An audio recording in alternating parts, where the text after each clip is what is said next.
చూస్ country delight, live better. ఇప్పుడే country delight యాప్ని download చేసుకోండి.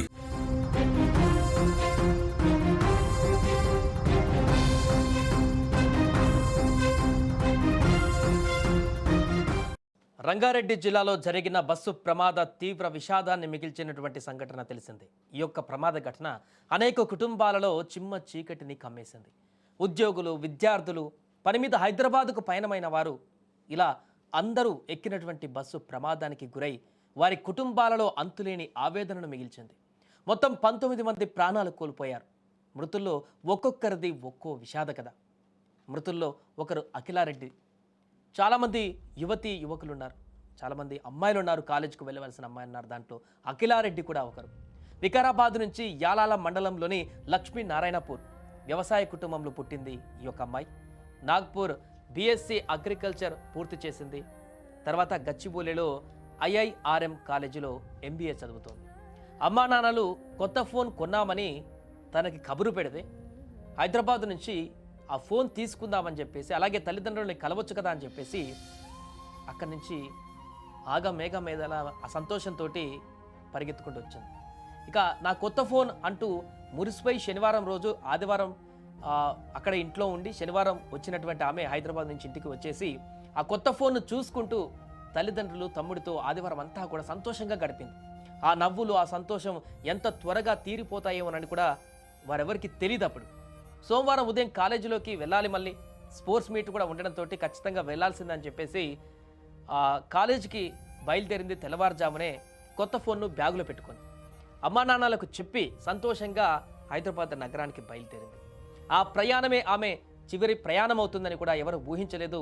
ఉదయం 5 గంటలకు హైదరాబాద్కు వెళ్ళడానికి తాండూరులో బస్ ఎక్కి ఆ ప్రమాదంలో కన్నుమూసింది. చేవెళ్ళ ఆసుపత్రికి వచ్చినటువంటి అఖిల తల్లి హృదయ విధారకరంగా రోధించింది. అఖిల, ఎక్కడికి పోయావు బిడ్డా? ఒక్కసారి కనపడు బిడ్డా, నన్ను కూడా నీతోని తీసుకుపో అని కన్నీరు పెట్టుకోవడం అక్కడ ఉన్నటువంటి వారందరిని కూడా కలిచివేసింది. ఆమె సోదరుడు కూడా కన్నీరు మున్నీరుగా విలపించాడు అక్కడికి వచ్చి. ఇక తన సోదరి లేదనేటువంటి విషయాన్ని జీర్ణించుకోలేనటువంటి పరిస్థితుల్లోకి వచ్చాడు. ఒకసారి వారు ఏ రకంగా బాధపడ్డారో దానికి సంబంధించినటువంటి దృశ్యాలు కూడా ఉన్నాయి. వారి తల్లిదండ్రులు ఆవేదన వ్యక్తం చేసినటువంటి సందర్భం కూడా ఉంది. ఒకసారి అవి చూద్దాం. హైదరాబాద్కి వెళ్తుంది. ఏం చేస్తారు? ఐఆర్ఎం కాలేజ్లో ఎంబీఏ చేస్తుంది. ఎంబీఏ చదువుతున్నారా? ఎలా అండి, అంటే ఆవిడ ఎందుకు వచ్చారు అసలు ఇంటికి? హాలిడేస్కి వచ్చారా? ఎట్లా? మా చెల్లి దగ్గర ఫోన్ లేకుండే, కొత్త ఫోన్ ఇప్పించాం, తీసుకుపోవడానికి వచ్చింది ఇంటికి. వీకెండ్ కదా, 2 days హాలిడేస్ ఉన్నాయని ఇంటికి వచ్చింది. రిటర్న్ పొద్దున 5 o'clock రిటర్న్ బస్లో అయ్యేసరికి ఇలా ఇన్సిడెంట్ అయింది. నా పాప తల్లి ఏం చదువుతుంది? ఎంబీఏ చేస్తుండే అమ్మ. ఎందుకు వచ్చిందండి ఇప్పుడు? హాలిడేస్కి వచ్చిందా? ఎట్లా? ఫోన్ కొన్నామండి కొత్తది. 2 days హాలిడేస్ ఉంటాయి మమ్మీ, వచ్చి తీసుకెళ్తానే వచ్చింది. పొద్దున్నే 5th బయలుదేరింది ఇంట్లో నుంచి. నేనే పంపించేసాను. ఫోన్ లిఫ్ట్ చేయలేదు. ఇట్లా యాక్సిడెంట్ అయిందని తెలిసినా ఫోన్ లిఫ్ట్ చేయలేదు. సో అది ఆ తల్లిదండ్రులు ఎంతో ప్రేమతో ఆ యొక్క బిడ్డకి ఫోన్ లేదని చెప్పేసి సర్ప్రైజ్ ఇద్దామని చెప్పేసి ఒక మంచి ఫోన్ని కొని ఇంటికి పిలిపించుకొని సర్ప్రైజ్గా ఆ ఫోన్ని బహుమతిగా ఇద్దామనుకున్నటువంటి ఆ తల్లిదండ్రులు ఆ యొక్క బిడ్డని ఇంటికి పిలిచారు ఆప్యాయంగా. వీకెండ్లో ఒక పూట కూడా ఇంటికాడ ఉంటుంది, అందరితో కలిసిమెలిసి ఉంటుంది, అందరితో పాటు చాలా రోజుల తర్వాత చూసినట్టు కూడా ఉంటుంది కదా అని చెప్పేసి ఇంటికి పిలిపించుకున్నారు శనివారం. ఇక వచ్చిన తర్వాత అనుకున్నట్టుగానే తల్లిదండ్రులు సర్ప్రైజ్ ఇచ్చేశారు. ఆ ఫోన్ కొన్నటువంటి ఫోన్ని తన బిడ్డకి గిఫ్ట్గా ఇచ్చేశారు.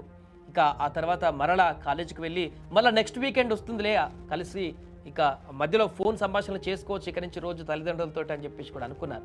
కానీ తిరిగి రాని లోకాలకు వెళ్ళినటువంటి బిడ్డ జ్ఞాపకాలే మిగిలా ఇప్పుడు ఆ తల్లికి. ఇలా అందరి కుటుంబాలు తీవ్ర శోకంలో మునిగిపోయా. ఒక్కొక్కరిది ఒక్కొక్క కథ. ఆ కారణాలు ఎంత బాధాకరంగా ఉన్నాయంటే అనుబంధాలు, ఆప్యాయతల మధ్య నెలకొన్నటువంటి సంబంధాలు ఈ యొక్క ప్రమాదంలోని ఒక్కొక్క కథలో బయటకు వస్తున్న సందర్భం ఉంది. ఒక తల్లి, ఒక పూట ఉండు బిడ్డ, ఈ పూట ఉంటే కొంత సండేనే కదా, ఒక పూట ఉంటే చూసినట్టు ఉంటుంది మీ అని చెప్పేసి ఆదివారం వెళ్ళేటోళ్ళని సోమవారం వెళ్ళిచ్చినటువంటి కథ ఒకటి ప్రేమ. ఇక్కడ ఫోన్ సర్ప్రైజ్ కోసమని ఇంటికి పిలిపించుకొని మంచిగా ఉన్నత చదువులు చదువుతున్నటువంటి బిడ్డ ఫోన్ కోసం ఇంటికి పిలిపిస్తే ఆ ఫోనే ఈరోజు మృత్యుపాశంగా మారినటువంటి సందర్భం ఈ యొక్క ప్రమాదం ద్వారా. ఇంకొక కథలో వీకెండ్ రాగానే ఇంటికి వచ్చినటువంటి ఒక అమ్మాయిని మరలా వీకెండ్ అయిపోయిన తర్వాత హైదరాబాద్ చదువుకోవడానికి పంపించి అన్నీ ఇవే ఘటనలు. చాలామంది విద్యార్థినీలు చదువుకుంటున్నటువంటి విద్యార్థినీలే హైదరాబాద్కు వెళ్ళి మంచి ఒక పొజిషన్కి వెళ్ళవలసినటువంటి విద్యార్థినీలే ఈరోజు ఈ యొక్క ప్రమాదంలో అసువులు బాసారు. ఆ యొక్క కుటుంబంలో తీరని శోకాన్ని నింపారు.